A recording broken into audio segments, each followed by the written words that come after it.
हरि ओम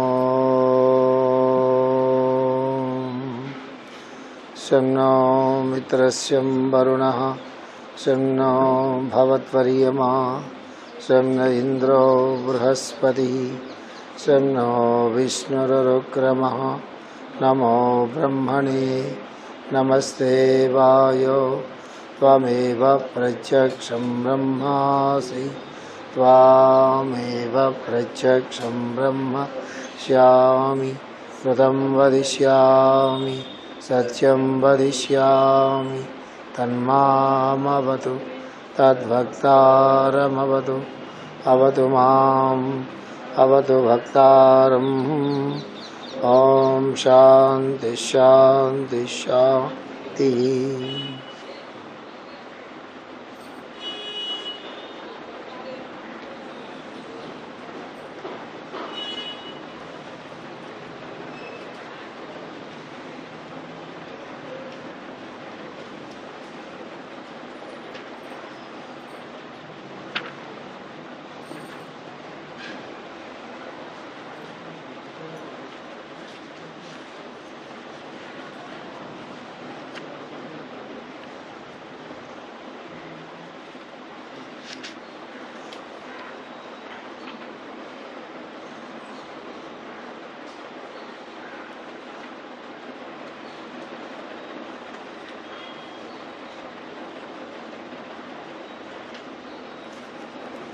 మధ్యలో కొంత వదిలిపెడుతున్నాను. అశ్వత్థామ ప్రయోగించిన 21వ పేజీ 2వ పారాగ్రాఫ్. అశ్వత్థామ ప్రయోగించిన బ్రహ్మశిరస్సు అను అస్త్రం వలన ఉత్తర గర్భంలో ఉన్న శిశువు బాధపడిన వెంటనే వాని స్మరణలో భగవంతుడు స్మరించి వానిని బాధలను రక్షించడం. ఈ ఘట్టమున జీవుడు గర్భస్థుడొకట, అతనికి మనస్తాపడుట, అతని కలుగు వేదన, అందు నిలిచి పిండోత్పత్తిని క్రమాభివృద్ధిగా కలిగించు భగవంతుని వాసుదేవతత్వముగా వ్యాఖ్యానింపబడినవి. తల్లి ఏ బాధ కలిగినను కృష్ణుని స్మరించి ప్రార్థించుట పరిపాటి చేయనిది. దాని ప్రభావం ఉత్తర గర్భంలో ఉన్న శిశువునకు బాధ కలిగినప్పుడు అదే రూపము అదే ధ్యానము అప్రయత్నముగా అభినవి.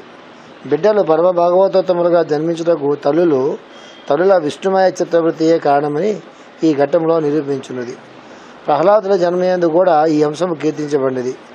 మరియు ఎవరి జన్మ వలన పరమధర్మ సంస్థాపనము జరగవలసినదో వారు సురక్షితముగా జన్మము స్వీకరించుటకు గర్భస్థులైన కాలం నుండియే దైవం స్థాపపడుచునని తెలుపబడినది. పరీక్షిత్తు వలన గోవధ నిషేధము, మ్లేచ్చుల నిరోధము, కలిని దమించుట, సుఖయోగి ముఖమున భాగవత ధర్మమును దీపింపజేయుట మున్నగు ధర్మ సంస్థాపన కార్యక్రమంలో దైవగతి ఎందు నిర్ణీతములు కనుక పరీక్షిత్తు రక్షణమున అడుగడుగున వాసుదేవుని సహాయము నిరూపించబడినది. ఇప్పుడు మాస్టర్ గారు అసలు ఈ కథా సంవిధానం అనే చాప్టర్లో అసలు భాగవతం తాలూకు మొత్తం వ్యూహం ఉంటుంది. అంటే భాగవతాన్ని వ్యాసుడు కానీ వ్యాసుడు ఎందుకు రాయాల్సి వచ్చింది, భగవంతుడి తత్వాన్ని అనేక కథల రూపంగా ఆయన ఎట్లాగిచ్చారో ఈ వ్యూహాలు ఉన్నాయే, ఇవన్నీ ఈ కథా సంవిధానంలోనే అసలు మాస్టర్ గారు మొత్తం భాగవతాన్ని చెప్పేశారు. ఒక ఇండెక్స్ లాంటిది అనమాట. ఇండెక్స్ ఒకటే కాకుండా ఇండెక్స్తో పాటుగా ఒక క్యాప్సూల్ లాగా ఇచ్చినటువంటి క్రమం ఈ కథా సంవిధానం. భాగవతం మొత్తం చదివిన తర్వాత ఒకవేళ ఎవరైనా భాగవతం మొత్తం చదువుకుని ఉన్నట్లయితే వాళ్ళు మళ్ళా కథా సంవిధానం చదువుకోవాలి. చదువుకుంటే ఏమవుతుందంటే చదువుకున్నటువంటి భాగవతం మొత్తం అంతా కూడా మళ్ళీ మనకు ఒకసారి నెమరు వేసుకున్నట్టుగా మన వెనక్కి వస్తుంది. ఇది మనం క్యారీ అయిపోతుంటాం కదా. ఒక కథ చదవగానే ఆ కథ అయిపోయేటప్పుడు నెక్స్ట్ కథకి వెళ్ళేటప్పటికల్లా ఆల్మోస్ట్ ముందు కథలో ఒక 80% మనకి పొరలో చెడిపోయి ఎందుకు నెక్స్ట్ కథ కూడా చాలా బాగుంటుంది, నెక్స్ట్ ఆ రచన కూడా చాలా బాగుంటుంది. దాంతో క్యారీ అయిపోగానే అట్లాగే పుస్తకం చివరి అయ్యేటప్పటికి భాగవతంలో నువ్వు ఏం చెప్తావంటే మళ్ళా వీళ్ళు చెప్పినంత విని సినిమాలు ఏదో చూసి చాలా మాటలు లెక్చర్ అవర్లో వేస్తుంటే విని విని విని ఉన్న ఆ 2-3 కథలు అవే గుర్తుకొస్తాయి తప్ప ఈ చెప్పిన మొత్తం అనే పుర్లో లేచిపోతాయి. అందుకు ఈ రచన చేసేటటువంటి మహాత్ములు ఉంటారే వాళ్ళు రకరకాలైనటువంటి పద్ధతులు అవలంబిస్తారు. దాన్ని పట్టుకోగలగాలి. ఆ మహాత్ములందరి రచనలోని ఆ సులువు ఉంటుంది. అది పట్టుకుంటే మొత్తం అంతా మన చేతిలో ఉన్నట్టుగా ఉంటుంది. అది పట్టుకోకపోతే ఏమవుతుందంటే ఎప్పుడు కాప్పుడు వెళ్ళిపోతుంటుంది. అది ఉంటుంది. భాగవతం చదివాము, భారతం చదివాము అని ఉంటుంది. అసలు ఇన్ని చెప్పిన నేనే భారతం చదవడం మొదలెట్టిన తర్వాత చదువుతున్నంత సేపు చాలా అద్భుతంగా ఉంటుంది వ్యాస భారతం. మళ్ళీ ఒక 2-3 నెలలు పోయిన తర్వాత ఎవరైనా ఆ ఘట్టం గురించి చెప్తూ ఉంటుంటే మన చదివింది మనకు గుర్తుండదు. ఎందువల్ల అసలు ప్రతి వాక్యం, ప్రతి పేజీ, ప్రతి పారాగ్రాఫు, ప్రతి సెంటెన్సు ధర్మ సూక్ష్మాలే. మళ్ళీ మాస్టర్ గారు చిన్నప్పుడు లెక్చర్లో చాలా చిన్న వయసులో ఆయన చెప్పిన లెక్చర్లు ఏవైతే బాగా విని ఉన్నామో అవే గుర్తుండే తప్ప కొత్తవి గుర్తుండవు.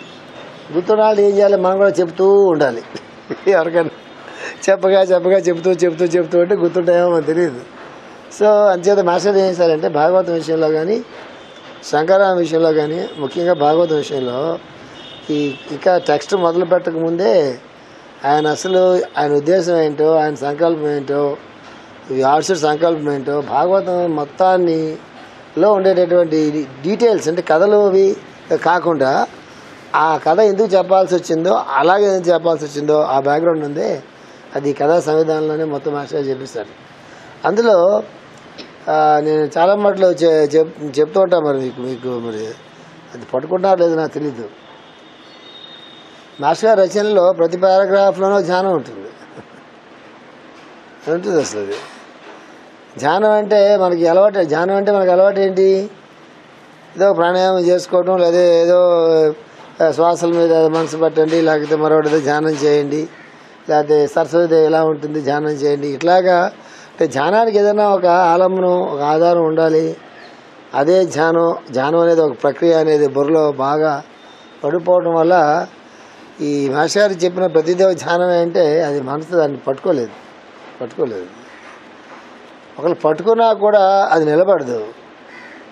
ఎందుకు నిలబడదు అంటే ఆ పట్టుకున్న దాన్ని డే టు డే లైఫ్లో మన జీవితంలో ఏం చేయాలంటే డే టు డే లైఫ్లో ఆ రకమైన జీవితాన్ని ప్రధానంగా చేసుకున్నప్పుడే అది నిలబడుతుంది. మన ఇంట్లో చాలా మందులు ఉన్నాయనుకోండి, ఇప్పుడు పోపుల డబ్బాలు చాలా ఉంటాయి. న్యాచురోపతి డాక్టర్ ఎవరన్నా ఏదైనా మనకి లెక్చర్ ఇచ్చేటప్పుడు ఏదో అల్లం దీనికి పనికి వస్తుంది, ఇది దీనికి పనికి వస్తుంది, అది దానికి పనికి వస్తుంది, దీనికి పనికి వస్తుంది, బోల్డ్ చెప్తారండి. ప్రతిరోజు పేపర్లో బోల్డ్ వేస్తూ ఉంటారు. అన్నీ ఇంట్లోనే ఉంటాయి. మనం ఉపయోగించగలవా? ఆవేశంగా 2 రోజులు ఉపయోగించిన తర్వాత 4 రోజులు మర్చిపోతాము. అది కూడా చెప్పిన ప్రతిదీ అయినా 2 చేస్తాయి, అన్నీ అయినా మర్చిపోతాము. చెప్పిన ప్రతిదీ అయినా ప్రయోగాలు చేయడం మొదలు పెడతాం. ఈ 2 ఈక్వల్లీ డేంజరస్. అదవుతుంది. ఎవడేం చెప్తే అలానే ప్రయోగాలు చేయడం మొదలెడతాము, లేకపోతే ఇక్కడ చెప్తూ ఉంటారు లేనన్నా వదిలిపెట్టేస్తాం. 2 కూడా ఈక్వల్గా డేంజరస్. అంటే మాస్టర్ గారి పుస్తకాల్లో మీకు గుర్తుండాల్సింది ఏంటంటే ఇప్పుడు ఈ పారాగ్రాఫ్ ఉందనుకోండి, ఈ పారాగ్రాఫ్ని యాక్చువల్గా ప్రయోగం చేయాలి. దీన్ని ప్రయోగం చేయాలి. ఎవరైనా గర్భస్థ శిశువు, ఎవరైనా ఒక మంచి అమ్మాయి, ఒక అబ్బాయి వివాహం చేసుకున్నప్పుడు ప్రయోగం చేద్దామని మనకు దొరకాలి కదా. మన ప్రయోగాలు చేయలేదు అప్పుడు మనకు దొరకాలి కదా. అంటే వాడు చిన్నప్పటి నుంచి ఆ పిల్లలకి ఉపనయనాలు అయినా అవ్వకపోయినా అన్ని కులాలు ఉపనయనాలు చేయరు కదా, గాయత్రి చేయడానికి సంధ్యావనాలు చేయరు కదా. ఈవెన్ అదర్వైజ్ ఆ అబ్బాయి కానీ అమ్మాయి కానీ అమ్మాయి కలిపి కానీ వాళ్ళు ఏదైనా ఒక యోగ మార్గానికో గురువు మార్గానికో వాడి జీవితాలు అంకితం చేసుకుని అట్లాంటి జీను ఆ పిల్లల్లో ఉండేటటువంటి పిల్లలు ఉన్న తల్లిదండ్రులకి దానికి చాలా బ్యాక్గ్రౌండ్ కావాలి. అది రాదు, అది వచ్చి నిలబడదు. ఏదైనా మనం ఆవేశంగా ఒక లెక్చర్ ఇచ్చి చేసుకోండి అంటే నిలబడదు యాక్చువల్గా. అది బై బర్త్ ఆ జీన్ ఉండాలి అక్కడ, లేకపోతే వాడు కోరి వాడు సాధించుకోవాలి. వాళ్ళకి ఇది ఎలా తెలుస్తుందంటే అశ్వత్థామ ప్రయోగించిన బ్రహ్మశిరస్సు అస్త్రం వలన ఉత్తర గర్భమున ఉన్న శిశువు బాధపడెను. వెంటనే వాని స్మరణలో భగవంతుడు స్మరించి వాడిని బాధను రక్షించాను. ఈ పై పదం నేను నెక్స్ట్ టైం మళ్ళీ మీరు చదవకపోతే ఇప్పటిదాకా కూడా మీకు అర్థమైనదు. నేను మళ్ళీ చదివితే మీకు అర్థమవుతుంది. నేను కరెక్ట్ చదువుతాను, మీకు అర్థం చేసుకోండి. వెంటనే వాని స్మరణలో, ఎవరి స్మరణలో? పరీక్షిత్ స్మరణలో, పరీక్షిత్ పట్టులో ఉంటుండగా, ఉత్తర గర్భంలో ఉంటుండగా బ్రహ్మశిర అనే అస్త్రాన్ని అశ్వత్థామ ప్రయోగించాడు. ఎందుకు? ఆ పరీక్షతో అనేవాటి రాబోయే పుట్టబోయేటటువంటి పాండవుల తాలూకు ప్రతినిధిగా రాజ్య పరిపాలన చేస్తాడు కాబట్టి అప్పటికి పాండవులందరినీ వాడు చంపేశాడు. అంటే అసలు పాండవులు అనేవాడు లేకుండా చేద్దాం కదా వాడి అశ్వత్థామ తాలూకు సంకల్పం. ఇక మిగిలిందలా పరీక్షిత్ ఒకడే. సో వాడు పొట్టలో ఉన్నాడు, ఉత్తర గర్భంలో ఉన్నాడు, వాడిని చంపేయాలి కాబట్టి బ్రహ్మశిర నామకాస్త్రాన్ని ప్రయోగం చేశాడు. మామూలు అస్త్రం ప్రయోగం చేస్తే ఆ శిశువుని చాలా బాధించింది. పరీక్షితుని కాబట్టి బాధించింది. ఇక్కడైతే అసలు ప్రయోగం చేయంగానే ఆ ప్రయోగం చేద్దాం అనుకోగానే ఇక్కడ శాలితే వెళ్ళిపోతుంది. పరీక్షితుని కాబట్టి బాధించింది. అదే అర్థం చేసుకోవాలి. బాధపడినాం. వెంటనే వాని స్మరణలో భగవంతుడు స్మరించి వాణిని బాధను రక్షించాడు. వాని స్మరణలో భగవంతుడు స్మరించి అదే నేను కానీ ఇది ఇప్పకపోతే ఈ జన్మ కాదు కదా, వచ్చే జన్మ కూడా ఆ సెంటెన్స్ మీరు మిస్ అవుతారు. వాని స్మరణలో భగవంతుడు స్మరించి అదే మొన్న చెప్పాను. శ్రీవి గారు పుట్టినరోజునప్పుడు కళ్ళు మూసుకున్న తర్వాత ఆయనకి సమర్పణం చెంది అన్న దాంట్లో రహస్యం ఏంటి తెలుసా? కళ్ళు మూసుకున్న తర్వాత ఆయనకి సమర్పణం చెంది అన్నది నిజమైతే ప్రేయర్ మనం చెయ్యం. ఎవరు చేస్తారు? ఆయన చేస్తారు, శ్రీవి గారు. అది ఇక్కడ ఉంది. అది అందుకు రావాలి క్లాసులకి. ఇంట్లో కూర్చొని చదివేసుకుంటామంటే భాగవతం అంటే కుదరదు. వాని స్మరణలో భగవంతుడు స్మరించి అంటే మనం స్మరిస్తే మాత్రమే భగవంతుడు మనలో నుండి స్మరిస్తాడు. మనం స్మరిస్తే సాగదు బండి. అది లెక్క.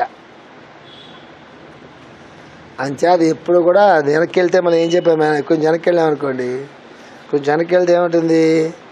నిత్య జీవితమున స్మరించుటకు ప్రయత్నం జరుగుతున్నప్పుడు కష్టములు కలుగుచున్నను, వాణి యందు కూడా దైవమునే చూడవలను, దీనివల్ల విఘ్నములు తొలగును. దానికి అప్లికేషన్ కే ఇక్కడ ఉంది. అట్లా ఉంటుంది మాస్టర్ వచ్చినంత. ఎంతని మనం బుర్ర క్యారీ చేయగలం? ఎన్ని వేల పేజీల దాకా మనం బుర్ర పట్టుకుని ఎన్ని విషయాలు గుర్తుపెట్టుకుంటుంది, సమన్వయం చేసుకుంటుంది? కుదరదు. అంటే మనస్సుతో పట్టుకుని గుర్తుపెట్టుకుని కుదిరే వ్యవహారం కాదు ఇది.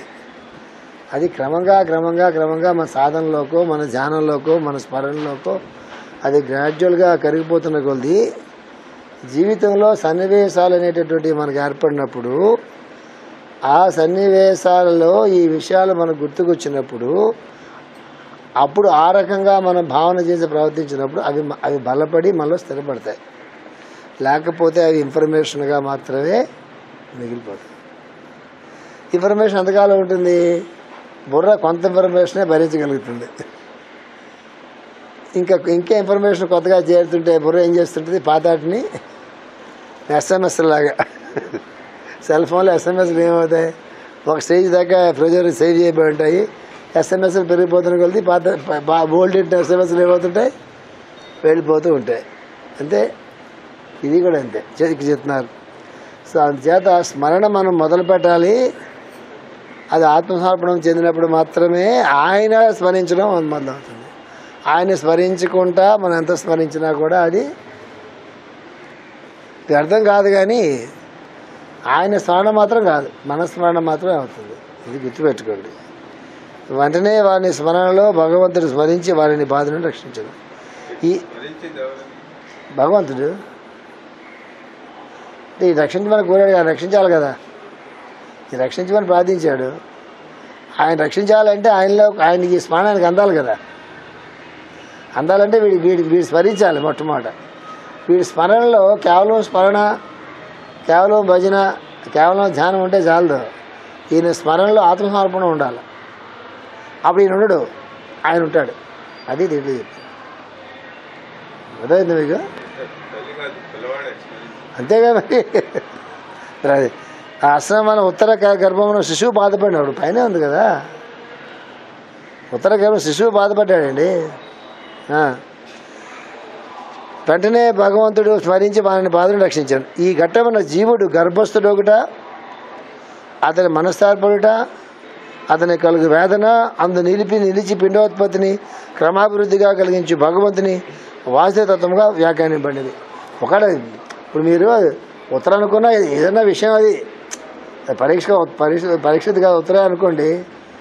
అక్కడ ఉన్నటువంటి ఫినామినా అనేది స్మరణ ఫినామినా. పరీక్షిత ఉత్తర అనేది పక్కన పెట్టండి, ఎవరు స్మరిస్తాయండి.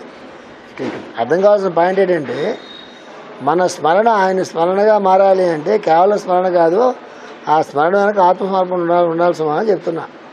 ఉంటేనే ఆ స్మరణ ఆయన దాకా వెళ్తుంది. కిందకు వస్తాగా అక్కడ ఉంటే అది చెప్తాను, లేకపోతే అది వచ్చినాక వెయిట్ చేయడమే. అక్కడ దాకా మనకెందుకు ప్రస్తుతం ఇదే దీన్నే బుర్ర పగల కొట్టుకుంటుంటే అంగుష్టి మాత్రం గురించి మనకెందుకు, ముందు చూద్దాం. ఈ ఘట్టమైన జీవుడు గర్భస్థుడొకట, అతని మనస్సు ఏర్పడుట, అతని కలుగు వేదన, అందు నిలిచి పిండోత్పత్తిని క్రమాభివృద్ధిగా కలిగించు భగవంతుని వాస్తవ తత్వముగా వ్యాఖ్యానింపబడింది. అంటే భగవంతుడి వాస్తవ తత్వంగా ఇక్కడ వ్యాఖ్యానం మాస్టర్ వాస్తవ తత్వానికి అక్కడ చెప్పారు కదా, ఎగ్జాంపుల్ చెప్పారు కదా, దానికి కంటిన్యూషన్ చెప్తున్నారు. ఇట్లా ఎవరైనా వాసుదేవ తత్వము అని హెడ్డింగ్ పెట్టి చదివారనుకోండి, 18 అధ్యాయాలు కాకపోయినా మాస్టర్ గారి తాలూకు 9 వాళ్ళు చదివారనుకోండి, మీకు వాసుదేవ తత్వం అంటే పెద్ద బుక్ తయారు. ఇప్పుడు నేను ప్రతిసారి మీకు ఎవరు అంటే మన బ్యాచ్లో అట్లాంటి బ్యాక్గ్రౌండ్ ఉన్న వాళ్ళు లేరు. ప్రతిసారి నేను మీరు గుర్తుపెట్టుకుంటే గత 2 నెలలుగా సివి గారి ప్రేయర్లో మాస్టర్ గారు ఆయనకి ఆత్మసమర్పణం చెంది అని ఎందుకు చెప్పారో నేను మీకు దాదాపు ఒక 40-50 డైమెన్షన్స్తో మీకు చెప్పుంటాను. నేను అది ఎవరన్నా నా బోర్డు మాస్టర్ చెప్పినది ఎక్కించుకుంటాడు, లేదా మేము పుస్తకాలు తయారు చేస్తాం. నేను మీరు గుర్తుపెట్టుకోండి, గత కొన్ని వారాలుగా ఎప్పుడు చెప్పినా మాస్టర్ గారు సివి గారు ప్రేయర్ చేయమని చెప్పినప్పుడు కళ్ళు మూసుకుని ఆ నామాన్ని స్మరించి ఆత్మసమర్పణం చెంది అని చెప్పారు కదా, అంటే ఇదే అని చెప్పి డిఫరెంట్ డైమెన్షన్స్లో అకేషన్స్లో నేను చెప్పడం జరిగింది. ఇప్పుడు నాకు తెలుసు 40-50 మాటలు పైన చెప్పుంటాను నేను గత కొన్ని మాసాలుగా. ఎందుకు అట్లా చెప్తే మనం చదువుకుంటున్న కొద్ది చెప్పుకుంటున్న కొద్ది ఇంకొక డైమెన్షన్ దాంట్లో నుంచి మనకు అర్థమవుతుంది. అన్ని డైమెన్షన్స్ మనం ఫాలో చేయలేం. మన తాలూకు మానసిక స్థితికి, మన పరిణామ స్థితికి, మనం ఉన్నటువంటి స్థితికి సంబంధించినటువంటిది ఎక్కడో ఈ చెప్తున్న ఎగ్జాంపుల్స్లో ఇదే ఆత్మసమర్పణం అని చెప్పింది ఎక్కడో దిక్కి తగులుతుంది, తగలాలి. ఎప్పుడు తగులుతుంది అది?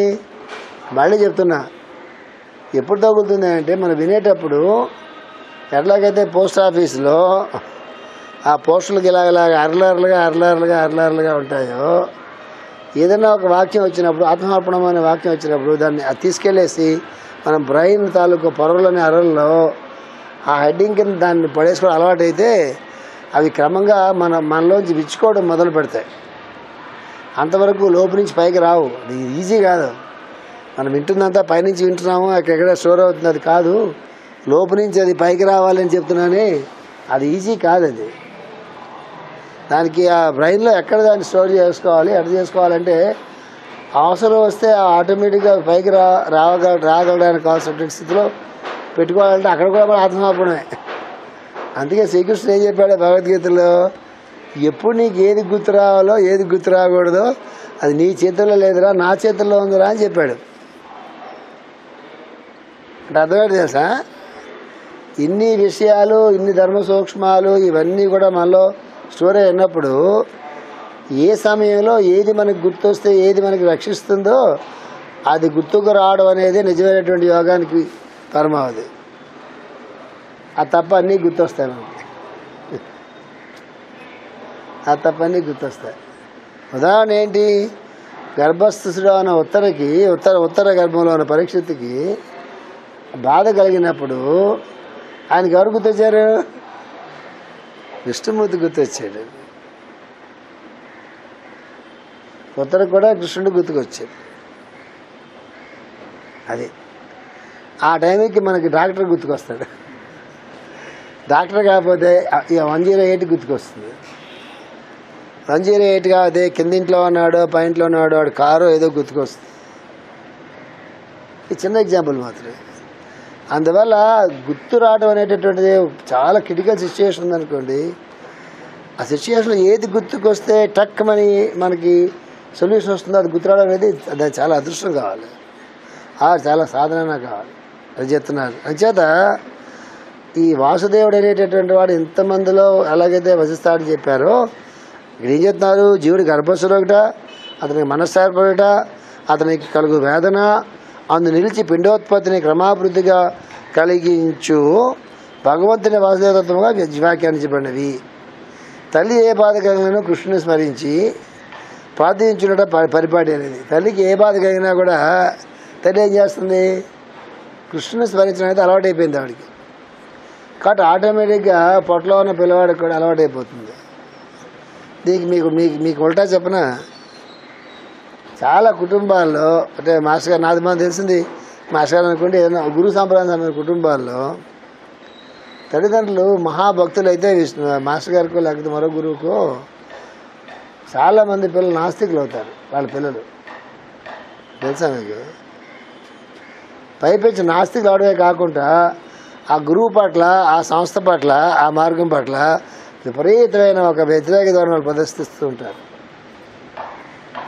దీనికి దానికి వ్యతిరేకంగా లేదు. ఏం చెప్తున్నారు? తల్లి ఏ బాధ కలిగించినో కృష్ణుని స్మరించి ప్రార్థించుండట పరిపాటి అనేది. దాని ప్రభావం ఉత్తర గర్భం ఉన్న శిశువు నాకు బాధ కలిగినప్పుడు అదే రూపం, అదే ధ్యానము అప్రయత్నంగా అబ్బినవి. ఇది కానీ మన కుటుంబాల్లో అది రివర్స్ జరుగుతుంది. ఏదో తెలుసా? బాధ్యతలు తప్పించుకుని భార్యకో పిల్లలకో మిగతా వాళ్ళకో వాళ్ళకి ఇవ్వాల్సిన టైం వాళ్ళకి ఇవ్వకుండా అక్కడే బాధ్యతలు తప్పించుకుని సందర్భం ఉన్నా లేకపోయినా పరిస్థితి అదైనా కాకపోయినా అన్నిటికీ కూడా మనం అంతా మాస్టర్ గారు అంటాం వల్ల చాలా కుటుంబాల్లో పిల్లలకి మాస్టర్ గారి పట్ల, మార్గం పట్ల ఒక రకమైన విముఖత భావం ఏర్పడుతుంది. చాలా చూడండి కావాలి. ఎందుకు? మన దగ్గర లోపం ఉంది, అక్కడ లోపం లేదు. ఇది మన దగ్గర రివర్స్ అవుద్ది. ఇది ప్రధానికి మాస్టర్ గారు అంటాం మనం. అంటే అప్పుడు పిల్లలకి ప్రధానికి మాస్టర్ అంటున్నాడు, పని పాటలేదు, ఏం లేదు, రోడ్ల మీద తిరుగుతుంటాడు. అది రోడ్డు ఇప్పుడు అటు ఇటు లెక్చర్లకి ఆటికి ఇటుకి పోతూ ఉంటుంది. ఇంట్లో పిల్లలు టిఫిన్ చేసి పెట్టద్దు, వాడెక్కడ దొరికేటరా మనకి. ఇవన్నీ అవి చాలా రివర్స్లో వెళ్ళిపోతూ ఉంటాయి. ఎందుకు వెళ్ళిపోతుంటే తెలుసా? సమయం సందర్భం చూసుకోకపోవటం, వివేకం లేకపోవటం, అవసరం ఉన్న అవసరం లేకపోయినా మాస్టర్ గారి మా పదం ప్రయోగించటం, అన్నీ మాస్టర్ గారు అనేస్తే పని అయిపోతుందిలే అని చెప్పేసేసి అన్ని సందర్భాల్లో మాస్టర్ గారి పెట్టడం. ఎప్పుడు మాస్టర్ గారి పదం ఉపయోగించాలా? చాలా రేర్ అకేషన్స్లో గురువు కానీ గురువు గురించి కానీ మరో ప్రధానికి ఏదైనా ఇప్పుడు మన ఊర్లో ఎక్కడికైనా కొంతమంది షాపులకు వెళ్తుంటారు. ఆ షాపు కూడా ఎవరో మనకు తెలియదు, వాళ్ళు ఎవరు కూడా మనకు తెలియదు. అలాగే బాలభవన్ స్కూల్ ప్రిన్సిపాల్ తారకని చెప్తుంటారు చాలామంది. ఇప్పుడు లేపు తగ్గారనుకోండి, చాలా ఆశ్చర్యం వేస్తుంది. అసలు రాజుగారి శిష్యులు అని చెప్తారు. అసలు రాజుగారే గురువు కాదు, రాజుగారి శిష్యులు ఏంటంటే ఎక్కడ చెప్తారు? ఇలా పనికిమాలను చెప్తారు. వెళ్ళి ఏదో పెద్ద సంస్థలోకి వెళ్ళి పెద్ద గ్రూప్లోకి వెళ్ళి ఏంటి మీరు చక్కగా మాట్లాడుతున్నారు, ఏంటి మీరు చక్కగా పనులు చేస్తారు, మీ మేనర్స్ చాలా బాగున్నాయి అన్నప్పుడు మాదంతా ఈకే గారి గురువు గారు మార్గం అండి, రాజుగారి గారు మీరు ఉన్నామని చెప్తే వాడికి బాగుంటుంది. ఈ ఊర్లో చాలా దుష్ప్రచారం ఉంది నా మీద. ఎవరు చెప్పారండి మీకు? ఎవరు చెప్పారండి? పేరు చెప్తారు. అదేంటండి శిష్యులు అంటే కదండి అంటే అసలు మాకక్కడ గురుపరంపర లేదండి, మాకు గురువుగారు ఈకే గారండి, గురువు గారు చెప్పడానికి అని వాళ్ళ నంబరు. అది కాదు కదా, ఉత్తర స్మరణ అలాంటి కాదు. ఆడ పెద్దానికి కృష్ణుడిని ఆడ ఊరికే రిఫర్ చేయదు. ఇప్పుడు పాండవులు రిఫర్ చేశారు, అరణ్యాలకు పోయారు, అరణ్యాలు పొమ్మని ఆడాడు. 14 సంవత్సరాలు అరణ్యాలు పోతూ కాస్త కృష్ణుడు చెప్పొస్తా ఉన్నాడు. ఒకసారి ఫోన్ ఇవ్వండి, కృష్ణుడు ఫోన్ చేస్తాం అని ఆయన రికమెండేషన్ ఉపయోగించుకున్నారా? లేదే. అరణ్యాలకు పోయిన తర్వాత ఎప్పటికో కృష్ణుడు వచ్చి నాకు తెలిసింది ఆ సాలుడితో యుద్ధం చేస్తున్నాడు ఆయన ఆ టైంకి. తర్వాత వచ్చి తర్వాత ఆయన వస్తే వాళ్ళ ఊరు వెళ్తే, నాన్న నీకు తెలుసా పాండవులు అరణ్యాలు తగిలేశారు అని. ఆయన ఏం చేయలేట్టుగా వచ్చి మరి ద్రౌపది నమ్మింది. ఏం నమ్మింది? ఆ చీరలన్నీ ఓడదీస్తుంటే శ్రీకృష్ణుని రక్షించాడని చెప్పి శ్రీకృష్ణుని ప్రార్థిస్తేనేమో ఆయన దేవాలు రక్షించబడ్డాడని చెప్పి మనం నమ్ముతాం. ఆవిడ నమ్మింది. కానీ శ్రీకృష్ణుడు వచ్చిన తర్వాత నాకు తెలిసింది, నాకు తెలియలేదు ఆ టైంకి, మీరు యుద్ధం టైం నాకు తెలియలేదు, నేను సాలుడితో యుద్ధంలో ఉండిపోయాను, నేను యుద్ధం అంతా తిరిగి వచ్చిన తర్వాత చెప్పారు నాకు చెప్పిన తర్వాత నాకు తెలిసింది, అయ్యో మీరు చాలా కష్టాలు పడుతున్నారే అన్నాడు తప్ప వాళ్ళకి ఆయన అద్భుతమైన నగరం నిర్మించి ఇవ్వలేదు. మళ్ళీ వెళ్ళిపోయాడు, నాకు మంచి మాటలు మాట్లాడి వెళ్ళిపోయాడు. అంతా నువ్వే కదా అన్నారు. ద్రౌపది ఏమో వాళ్ళ అన్నయ్యని పిలుస్తుంది కదా కృష్ణుడిని, అదే నాన్న బాధలు చెప్పుకుంది ఆవిడ ఓరడించాడు. మళ్ళీ నీకు రాజ్యం వస్తుందిలే అన్నాడు. నీ రాజ్యం వస్తుంది, నీ భర్తలందరూ కూడా మళ్ళీ యుద్ధంలో జయిస్తారని మొత్తం ఆయన అక్కడ సైడ్ చెప్పేస్తారని అయిపోతాయి. మరి ద్రౌపది స్మరిస్తే శ్రీకృష్ణుడు పట్టడం అనేది కరెక్టే అవునా కదా? ఆ టైంలో యుద్ధంలో ఉన్నానమ్మా, నాకు తెలియదు ఈ సంగతి, తెలియదు నేను యుద్ధంలో ఉన్నాను, తర్వాత చెప్పారు అని శ్రీకృష్ణుడు ప్రత్యక్షంగా చెప్తున్నాడు అంటే, ద్రౌపదికి ఆ వస్త్రాపహరణ టైంలో బట్టలు ఇచ్చింది ఎవరంటారు? శ్రీకృష్ణుడు తెలియకుండా చేశాడా? తెలిసి చేశాడా? తెలిసే తెలియదు అంటున్నాడా? శ్రీకృష్ణుడు అలా అంటాడా? ఆలోచనలు మనం చేస్తాం. ఆలోచన మనం చేస్తే జ్ఞానం అనేది మీకు తెలుస్తుంది. ఈ ఆలోచన మీకు చేస్తే భగవంతుడికి సమర్పణ చెందడం అంటే ఏంటి? సమర్పణ చెందినప్పుడు భగవంతుడు ఏ రూపంగా మనల్ని కాపాడుతాడు, ఆయన రక్షణ, గురువు తాలూకు రక్షణ కానీ భగవంతుడి తాలూకు రక్షణ కానీ ఏ రూపంగా మనకు లభిస్తుంది అనేటటువంటిది ఇప్పుడు నేను చెప్పిన విషయాలు ఎప్పుడైనా మీ అంతటి మీకు మనసులోకి వచ్చుంటే అక్కడి నుంచి నెక్స్ట్ స్టెప్ పుడుతుంది. చెప్పి అర్థమవుతుంది మీకు. అందుకే నేను శ్రీకృష్ణుడు ఎగ్జాంపుల్ చెప్పాను. నాకు తెలియదు యుద్ధంలో ఉన్నానని చెప్పి శ్రీకృష్ణుడు చెప్తున్నాడు. ద్రౌపది ఏమో ఆయనే రక్షించారని అంటుంది. మనం ఆయన రక్షించాడనే మనం నమ్ముతున్నాము. ఆయన ఏమో వచ్చి నాకేం తెలియదు, యుద్ధంలో ఉన్నాను నేను, ఇప్పుడే తెలిసింది, అందుకే చూడడానికి వచ్చానని చెప్పి ఆయన చెప్తున్నాడు. ఆయన రక్షించింది ఎవరు ఇందుకు ద్రౌపదిని? ఆమె స్మరణ రక్షించింది.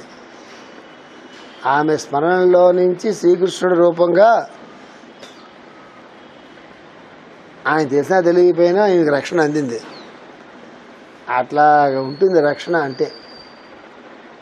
అంటే ఆత్మసమర్పణం చెంది అంటే అంత ఉంటుంది అక్కడ. ఉత్తనే ఒక వాక్యంలాగా మాస్టర్ గారు ఉత్తరే చెప్పేది, నమస్కారం పెట్టుకో అని చెప్పాలా. అందుకే చెప్తున్నాను మీకు, మాస్టర్ సివి గారి తాలూకు యోగ మార్గంలో నిజంగా ఆయన ఏదైతే ప్రతిపాదన చేసి మళ్ళా ఏదైతే మొట్టమొదటి విశ్వాత్మ మూలతత్వం ఏదైతే ఉందో, ఆరిజిన్ అని అంటారు, ఏదైతే ఉన్నదో ఎక్కడి నుంచి అయితే మనం దిగొచ్చామో మళ్ళీ అక్కడికి చేరుకోవడానికి కానీ దాన్ని మన అనుభవంలోకి తెచ్చుకోవడానికి కానీ నిజంగా సాధ్యం కావాలంటే మాస్టర్ ఈకే గారు చెప్పిన మార్గంలో మాత్రమే మాస్టర్ గారు ప్రేయర్ చేయాలి. మాస్టర్ గారు అట్లా ప్రోగ్రామ్ చేశారు. ఆ ప్రేయర్ని మనం దాని నుంచి జీవేట్ అయ్యి కోర్సెస్ పక్క వీటి పక్క వెళ్తే స్పెషలైజ్డ్ డాక్టర్స్ అవయవాలకు మొదలేసినట్టుగా ఉంటుంది తప్ప ఒక పూర్వకాలంలో ఉన్న డాక్టర్లు శరీరానికి మొత్తానికి హోమియోపతిలో మనం మొత్తానికి ముందేస్తాం కదా, అలా ఉండదు. మాస్టర్ గారు మనం చేసే ప్రేయర్ విధానాన్ని మాస్టర్ గారు అద్భుతంగా ప్రోగ్రామ్ చేశారు. సివి గారి ప్రేయర్ విధానంలో అసలు సివి గారు ఏమనుకున్నారో అక్కడ చేరుకోవడానికి, మిగతా చోట్లకి వెళ్తే మనం డిస్ట్రాక్ట్ అయిపోతాం మనం. అందుకే మాస్టర్ గారి దగ్గర మొత్తం గ్రూపులు ఎవరు మిగతా వాడి చోటు పోరు క్యారీ అయిపోతాం. అందుకు గత కొన్ని నెలలుగా నేను మీకు అది రిపీట్ చేస్తున్నాను, అన్నిసార్లు రిపీట్ చేస్తాను. ఎందుకు? మాస్టర్ గారు ఆత్మహత్యం చెంది అన్నారంటే ఇక్కడేదే ఎగ్జాంపుల్. ఒకసారి నేను సత్యానంద స్వామి గారిని, ఆయన మచిలీపట్నం వచ్చి ఆయన కైకులూరు వెళ్తూ, రాజు నువ్వు కూడా నా కారు ఎక్కువ అన్నారు. సడన్గా వాళ్ళు కూర్చున్న కారులో అసలు వాళ్ళు మాట్లాడమే అపరూపంగా ఉంటుంది. ఆయనతో పాటు కారులో జర్నీ చేయడం అంటే ఇంకెంత అపరూపంగా ఉంటుంది. ఇట్లా ఫారెన్లో ఒకసారి చేశాను, 1-2 సార్లు ఇండియాలో చేశాను. అప్పుడు నేనేదో అప్పుడు నావని మనమే ప్రింట్ చేస్తూ ఉండేవాళ్ళు. ఆర్టికల్ నేను ఒకటి తయారు చేసుకుంటాను స్వామిజీ, నేను అడుగుతాను, ప్రశ్నకి సమాధానం చెప్పండి అని చెప్తా అన్నారు.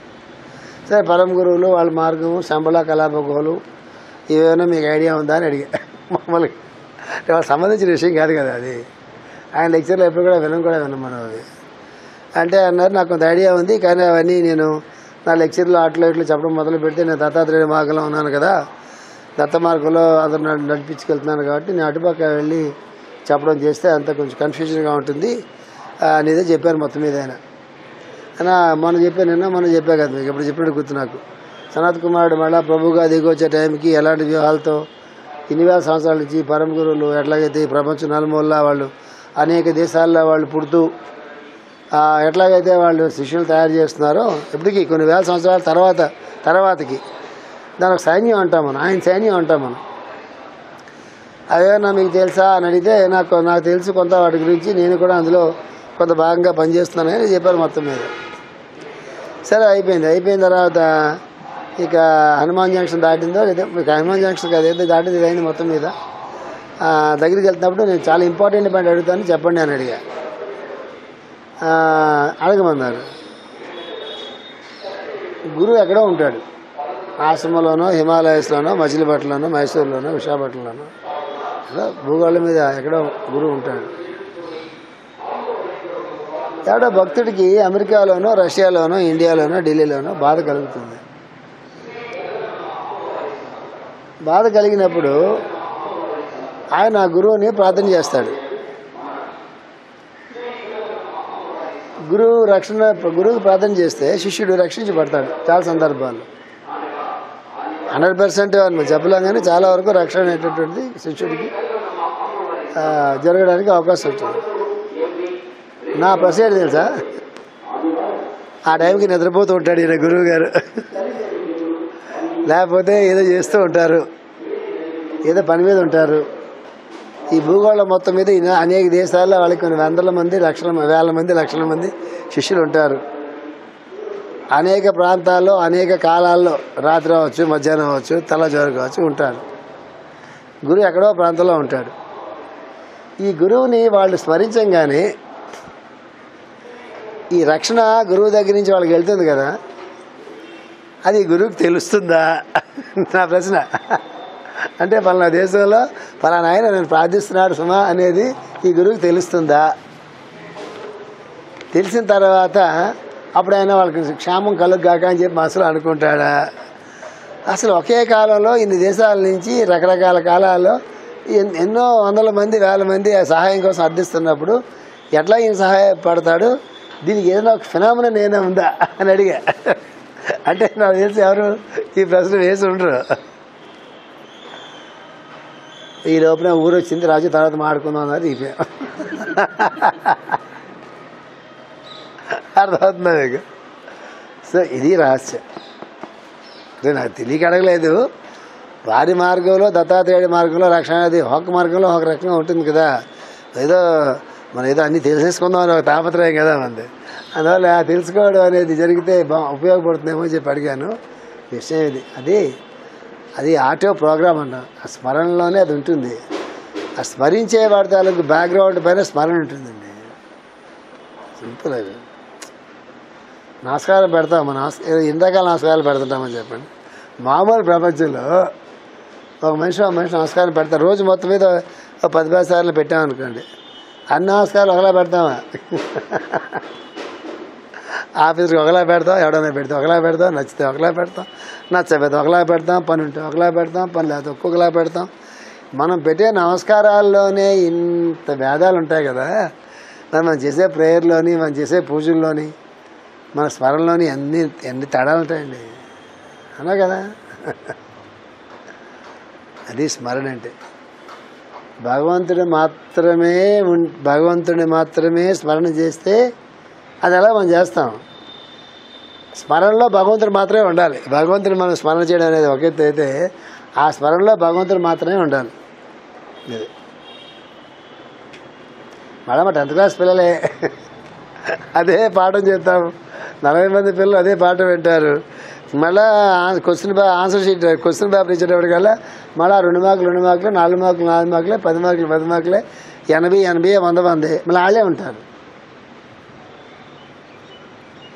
ఆ 10 మార్కులని 15 మార్కులు తేవాలంటే ఆ టీచర్ మహాయోగిని అయి ఉండాలి. మన ప్రార్థనలు, మన పూజలు, మన స్మరణలో కూడా అవే కోవలో ఉంటాయి. స్మరణ అంటే చిన్న విషయం కాదు. మనం భగవంతుని స్మరణ చేస్తున్నప్పుడు ఆ స్మరణ అంతా భగవంతుడే ఉండాలి. అక్కడ మన కోరికలు కానీ, మన ప్రోగ్రామ్స్ కానీ, మన ఊహలు కానీ, మన గొప్పలు కానీ, మన సామర్థ్యాలు కానీ, మన చదువుకున్న పుస్తకాలు కానీ, ఇంక్లూడింగ్ రామాయణ భారత భాగవతాల దగ్గర నుంచి కూడా కలుపుకుంటే, అందుకే సర్వధర్మాన్ని పరిత్యజ్య అన్నాడు. ఏవి కాకుండా ఆయన ఒక్కడే ఉండాలి స్మరణలో. అది గురువు అనండి, అది భగవంతుడు అనండి. అప్పుడు ఆయన రక్షణకి గజేంద్ర మోక్షంలో ఆయన దిగి వచ్చినట్టుగా, ఉత్తర గర్భంలో పరీక్షితుడిని కాపాడినట్టుగా ఆయన దిగి వస్తాడు అని చెప్తున్నారు.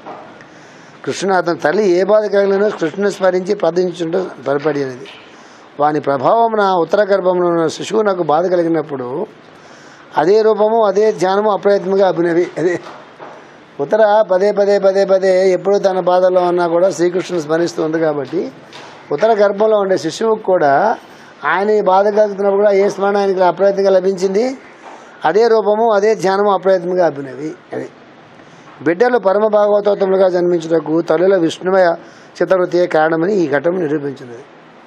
తల్లులు విష్ణుమయ తత్వాన్ని ఇష్టతత్వాన్ని ఎప్పుడు ధ్యానం చేస్తూ ఉంటుంటే బిడ్డల పరమ భాగవతోత్తములుగా జన్మించుటకు తల్లుల విష్ణుమయ చిత్తవృత్తియే కారణమని ఈ ఘటన నిరూపించినది. తండ్రులు తల్లి మీద తోసాకలేదు. తండ్రి ఉండి భాగవతంలో మేష్ గారు ఏం చెప్పారు, తల్లిలే చెప్పారు కదా అంటే తల్లిని కాదు విషయం అది. అదే తల్లి గర్భంలో పిల్లలు పెరుగుతున్నప్పుడు ఎక్కువ బాధ్యత 7 సంవత్సరాల వరకు, ముఖ్యంగా 7 years ఆఫ్ ది చైల్డ్ వరకు కూడా తల్లి తాలూకు మానసిక స్థితి కానీ తల్లి తాలూకు మానసిక ప్రవృత్తి కానీ ఇవన్నీ కూడా పిల్లల మీద వాళ్ళ జాతకాలు అలా ఉన్నప్పుడు కూడా ఒక ఫస్ట్ 7 years వరకు కూడా తల్లి తాలూకు ప్రభావం అనేది అన్ని రకాలు కూడా పిల్లల మీద బాగా పనిచేస్తుంటుంది. అందుకే ఎప్పుడు పిల్లలు చిన్నగా ఉన్నప్పుడు తల్లులు ఎక్కువ మెంటల్ టెన్షన్స్ పడడం కానీ ఈర్ష్యాసూయలు కానీ ద్వేషాలు కానీ రాగద్వేషాలు కానీ వాదనలు ప్రతివాదనలు కానీ ఇవన్నీ చేస్తూ ఉంటే ఆ 7 years లోపు ఆ పిల్లల ఆరోగ్యం మీద కానీ వాళ్ళ మనస్థితి మీద కానీ ప్రభావం చూపి అవి బీజాలుగా అయిపోయి తర్వాత మొలకలు ఎత్తాయి. ఈ తల్లి తాలూకు అందుకే భారతదేశంలో ఎందుకు భారతదేశంలో తల్లికి ఎక్కువ వాల్యూ ఇస్తారంటే మనకి క్రిటిసిజం ఉంటుంది. క్యారెక్టర్ అవి తల్లికి ఉండదు, మగాళ్ళకు ఉండదా, ఆడవాళ్ళకు ఉంటాయా, ఎప్పుడు ఎందుకు ఆడవాళ్ళని ఇలాగ చేస్తారు, ఆడవాళ్ళకి ఎందుకు ఆంక్షలు విధిస్తారు, ఆడవాళ్ళకి ఎందుకు రిస్ట్రిక్షన్స్ పెడతారు, వాళ్ళకి డ్రెస్ కోడ్ ఎందుకు అంటారు. ఇప్పుడు మోడర్న్ వరల్డ్లో అది చాలా పెద్ద థియరీ లాగా అది అనుకుని అందరూ దానికి మనం కూడా ఓట్లు వేస్తాము. ఇందుకు ఆడవాళ్ళ వివేక్ష ఎందుకని అంటే ఆ తల్లి క్షేత్రం కాబట్టి క్షేత్రం బాగుంటేనే బీజం బాగుంటుంది. అంటే బీజం బాగుండలేకపోతే క్షేత్రం ఎంత బాగున్నా వేరే మొక్క మొలవదు.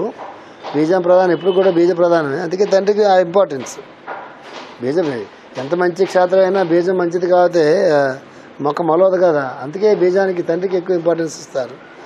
తల్లిని ఎందుకు పవిత్రంగా ఉండాలి, స్త్రీ ఎందుకు పవిత్రంగా ఉండాలి, స్త్రీ ఎందుకు కొన్ని పెడతారు అంటే ఆ క్షేత్రంలో ఆ బీజం పెరుగుతుంది కాబట్టి ముఖ్యంగా పిల్లల మీద అంటే పురుటి పిల్లల మీద కానీ గర్భస్థ శిశువుల మీద కానీ ఒక 7 years వయసు వచ్చేంత వరకు కానీ వాటి మీద తల్లి ప్రభావం అనేది సైంటిఫిక్గా కూడా చాలా ఎక్కువగా ఎప్పుడొకప్పుడు సైన్స్ వాళ్ళు ఇది కూడా కనిపెడుతుంది ఎక్కువగా ఉంటుంది. కాబట్టి తల్లి ఎప్పుడు కూడా చాలా ప్రశాంతంగా ఉండాలని అట్లాంటి కొన్ని సైంటిఫిక్ రూల్స్ ఉంటాయి మన ఇండియన్ సిస్టంలో. అది సామాజికమైన కట్టుబాట్లు కనుక మనకి శాస్త్రీయమైన దృక్పథం కొంత ఉంటుంది భారతదేశం. తర్వాత దాంట్లో కొంత అతి వస్తుంది, దాంతో ప్రాబ్లం. బేసిక్ ఇన్ఫర్మేషన్తో ప్రోగ్రామ్ కాదు. తర్వాత దాన్ని అతి చేసి అడ్వాంటేజ్ తీసుకుని దుర్వినియోగం చేస్తారే, అక్కడ ఆచారాల్లో కొంచెం విశృంఖలతో రావడం, కొంచెం ఆచారాలు సదుపాయంగా మార్చుకోవడం జరుగుతూ ఉంటుంది. కానీ చాలా ఇంపార్టెంట్ అది. తల్లి గర్భస్థులైనటువంటి శిశువు గర్భంలో ఉన్నప్పుడు ఖచ్చితంగా మంచి పుస్తకాలే చదువుకోవాలి, మనసుకి ఆహ్లాదం కలిగించే చదువుకోవాలి, మనస్సు భగవంతుడి స్మరణ మీద ఉండేటువంటి చదువుకోవాలి. ఫిక్షన్స్, థ్రిల్లర్స్, బాహుబలి లాంటి సినిమాలు ఇవి చూడకూడదు. ఆ సమయంలో రక్తపాతాలు, యుద్ధాలు ఇవన్నీ చూడకూడదు. చూడకుండా చాలా ఒక మంచి వాతావరణం కల్పించేటటువంటిది ఆ లోపు ఉండేటువంటి శిశువు. అంటే ఆ భావన ఎలా ఉంటుందంటే తల్లి చదువుకుంటున్నప్పుడు ఇందాక పైవాక్యంలో చెప్పాను, ఆయన్ని స్మరించడం అంటే ఆయన మనల్ని స్మరించడం అని. అలాగా తల్లి చదువుకుంటున్నప్పుడు పిల్లవాడు వింటున్నట్టుగా భావం చేసి చదువుకోవాలి. దానికి వేరే పద్ధతులు ఉంటాయి. దానికి సిస్టమ్ ఉంటుంది. ఎన్ని గంటలు లేవాలి, ఎన్ని గంటలు పడుకోవాలి, ఎట్లాగా లోపు ఉండేటటువంటి శిశువు తాలూకు ఆ మనస్సు తయారవుతున్న సమయంలో. అంటే మీరు గణపతి బొమ్మను తయారు చేస్తాను, పిచ్చి మట్టితో తయారు చేసి మంచి మట్టితో కూడా తయారు చేయొచ్చు కదా. అదే చాలా భక్తిగా చెరువులోకి వెళ్ళి చాలా మంచి బంకమట్టు పట్టుకొచ్చి దాంతో మనం బొమ్మలు తయారు చేసి పెట్టుకున్నాం అనుకోండి, ఆ బొమ్మకి ఎంత వాల్యూ ఉంటుంది. ఇప్పుడు అన్ని రాళ్ళు విష్ణుమూర్తే, కానీ మంచి రాయిని వెతుక్కుంటాడు శిల్పి. దానికి అరణ్యాలంతా తిరిగి తిరిగి తిరిగి తిరిగి తిరిగి తిరిగి ఆ మంచి రాయిని వెతుక్కుని దాన్ని మాత్రమే శిలగా ఆ శిలను మాత్రమే విష్ణుమూర్తిగా మారుస్తాడు. కొన్ని గుళ్ళలో చూస్తే ఆ పెచ్చులు ఊడిపోతూ ఉంటాయి రాళ్ళకి. అంత భక్తి ఎంతైనా విష్ణుమూర్తి అయినా అంత భక్తి వరకు ఉంటుందా? ఎందుకు ఉండదంటే ఆ తయారు చేసిన రాయి మంచిది కాదు, ఊడిపోతూ ఉంటుంది, పెచ్చులు ఊడిపోతూ ఉంటుంది. అదే మీరు పెద్ద పెద్ద క్షేత్రాల్లో రాప్పుడు వెంకటరామమూర్తి విగ్రహం ఉందనుకోండి, పెచ్చులు ఊడుతుందా? అది ఎన్ని వేల సంవత్సరాలను చెక్కి చెదరకుంటూ ఉంటుంది. అట్లా గర్భస్థులైనటువంటి శిశువు తయారవుతున్నప్పుడు గర్భంలో ఎట్లాంటి అణువులతో నిర్మాణం జరుగుతుంది, ఎట్లాంటి కణములతో నిర్మాణం జరుగుతుంది, ఎట్లాంటి ధాతువులతో నిర్మాణం జరుగుతుంది అనుకున్నప్పుడు అది తన పూర్వజన్మ కర్మ అదంతా ఆ విషయం మనకు తెలియదు కాబట్టి దాని గురించి మనం పట్టించుకోమని తెలియదు. దాని గురించి ఆ జీవుడు ఏ బ్యాక్గ్రౌండ్లో వస్తున్నాడో మనకు తెలియదు, పట్టించుకోము. కానీ మన చేతుల్లో ఏదైతే ఉంటుందో దాన్ని 100% చేస్తే ఒకసారి DNA నిర్మాణం కూడా మారుతుందంటారు. DNA సాధారణంగా మారదు, కానీ ధ్యానంతో కానీ యోగంలోకి వచ్చిన తర్వాత కానీ ధ్యానంతో కానీ చాలా నిజంగా అదొక రకమైన ఆత్మార్పణంగా చేస్తున్నప్పుడు DNA నిర్మాణం కూడా శరీరంలో మార్పు చెందే అవకాశం ఉంది సుమా. యోగానికి ధ్యానానికి అంత శక్తి ఉంది సుమా అని చెప్తారు మన పెద్దలు. అది ఆ క్లూ ఇక్కడ మాస్టర్ గారు ఇస్తున్నారు. దాని ప్రభావం ఉత్తర గర్భం ఉన్న శిశువు నాకు బాధ కలిగినప్పుడు అదే రూపము, అదే ధ్యానము అప్రయత్నంగా అభినవి బిడ్డలో పరమ భాగవతత్వములుగా జన్మించడానికి తల్లుల విష్ణుమయ కాడమని ఇక్కడ నిరూపించున్నారు. ప్రహ్లాదుల జన్మయందు కూడా ఈ అంశం కీర్తించబడింది. ప్రహ్లాదుడు చెప్పే ధ్రువుడు వాళ్ళందరూ ఇదే కీర్తించబడింది. ఇక్కడ మనం అర్థం చేసుకోవాల్సింది ఏంటంటే ఇక్కడ ఒక రహస్యం ఉంది. మనం ఎవరికైనా భక్తి నేర్పించాలనుకున్నప్పుడు, భక్తి కలగాలన్నప్పుడు మనం సతాయిస్తుంటాం. మనం భక్తిగా ఉండాలిరా, 6 గంటలు రోజు ప్రే చేయాలి, నువ్వు ఇన్సార్లు చెప్పలేదు ప్రే చేయమని, ఇన్సార్లు ప్రే చేయవు నువ్వు. ఇట్లాగా ఉదయం సాయంకాలం దాకా చిన్నపిల్లలు సతాయిస్తున్నాం అనుకోండి, వాడికి అసలు ఏ 10th ఇయర్లోనో 15th ఇయర్లోనో వచ్చే భక్తి కూడా మనం పోయిందాకా వాడికి రాదు. అర్థమవుతుంది, బాగా డిలే అయిపోద్ది, వాడికి ఒక రకమైన వెగట పడుతుంది. ఎప్పుడు గుర్తుపెట్టుకోండి, పిల్లలప్పటి నుంచి ప్రహ్లాదులాగా అంబరీషుల్లాగా లేకపోతే ఏదో ధ్రువుడిలాగా అయిపోవాలి మనం ప్లాన్ చేయకూడదు పిల్లల మీద. వాడికి వాడి ప్లాన్ ఒకటి ఉంటుంది. వాడికి ఉత్తర ప్లాన్ చేయలేదు, చెప్పడం ఉత్తర ప్లాన్ చేయలేదు. ఉత్తర బాధకాయలతో ఎవరిని స్మరించింది? విష్ణువుని స్మరించింది. రక్షణ కోసం ఎవరిని స్మరించింది? విష్ణువుని స్మరించింది. ఆవిడ స్మరణలో నుంచి పుట్టిన ధాతువులతో ఈ శరీర నిర్మాణం జరిగింది. అట్లాగా మన ప్రవర్తనతో ఉన్నటువంటి జీవితంతో అవతల వాళ్ళు ఏదైనా ఒక రకమైన మార్పు రావటం, ఒక రకమైన చేంజ్ రావడం జరగాలి తప్ప ఊరికే వాడికి మన టీచింగ్స్ ఇచ్చి టీచింగ్స్ సతాయిస్తుంటే వాడికి వచ్చేది కూడా రాదు. ఎందుకంటే ప్రతిజీవుడికి వాడికి ఒక ప్రోగ్రాం ఉంటుంది కదా. మన మాస్టర్ గారి తాలూకు మార్గంలో ఒక ఆమె ఉన్నారు. అంటే ఆమె చిన్నప్పటి నుంచి మాస్టర్ గారికి, మాస్టర్ గారు అంటే కృష్ణుడు, మాస్టర్ గారు అంటే విష్ణువు, ఆమెకి మాస్టర్ గారే వాసుదేవుడు, మాస్టర్ గారు సర్వస్వం, ఆమెకి ఇంకొక ప్రపంచం లేదు. అంటే మాస్టర్ గారికి ఆమెకి అనేక జన్మల సంబంధం ఉందేమో అని అందరూ అనుకుంటూ ఉండేవాళ్ళు ఆ రోజుల్లో. చాలా ఆశ్చర్యం ఏంటి తెలుసా, అలా సమర్పణ చెందినటువంటి ఆమె పిల్లలు ఇద్దరికి మాస్టర్ గారు అంటే పడదు. ఆశ్చర్యం, పడదు. వాళ్ళ భక్తి లేదా? చాలా భక్తి ఉంది. ఒక ఆయనకి రమణ మహర్షి మీద భక్తి, ఇంకొక ఆయనకి ఏమో సిద్ధి బాబా గారి మీద భక్తి. అట్లా వాళ్ళ భక్తి లేదంటే చాలా భక్తులు ఉపవాసాలు చేయడం ఏంటి, 40 రోజులు సంవత్సరాలు దీక్షలు చేయడం ఏంటి, ఇక కొండలు ఎక్కడం ఏంటి, అసలు మా భక్తికి మళ్ళీ అవధులు లేవు. కానీ మాస్టర్ అంటే పడదు. కారణం ఏమైంటుందంటే అది పుట్టంగానే ఈ పుస్తకాలను చదువుకుని అప్పుడే మాస్టర్ భాగవతం రాస్తుంటారు కదా, మా చిన్నప్పుడు రాస్తుంది కదా భాగవతం. ఆవిడ ఇవన్నీ చదువుకుని ఎట్లా అప్లై చేయాలో అర్థం కాక పిల్లలు పుట్టినప్పటి నుంచి మాస్టర్ గారు మాస్టర్ గారు మాస్టర్ గారు అని అలాగా వాళ్ళకి విసుగొచ్చేదాకా చెప్పేసి ఉంటుంది. అనుకుంటే నాకు కూడా తెలియదు. ఆవిడ చాలా బాధలు పడింది. ఆవిడ మామూలు బాధలు కాదు. అంటే మనందరూ పడే బాధల కన్నా 1,00,000 రెట్లు ఎక్కువ వేసుకోండి. బాధలు పడే వాళ్ళకి ఉపశమనం ఏంటి తెలుసా? ఎవరన్నా సహాయం చేస్తే ఉపశమనం. ఆవిడ ఎవరైనా సహాయం తీసుకోదు.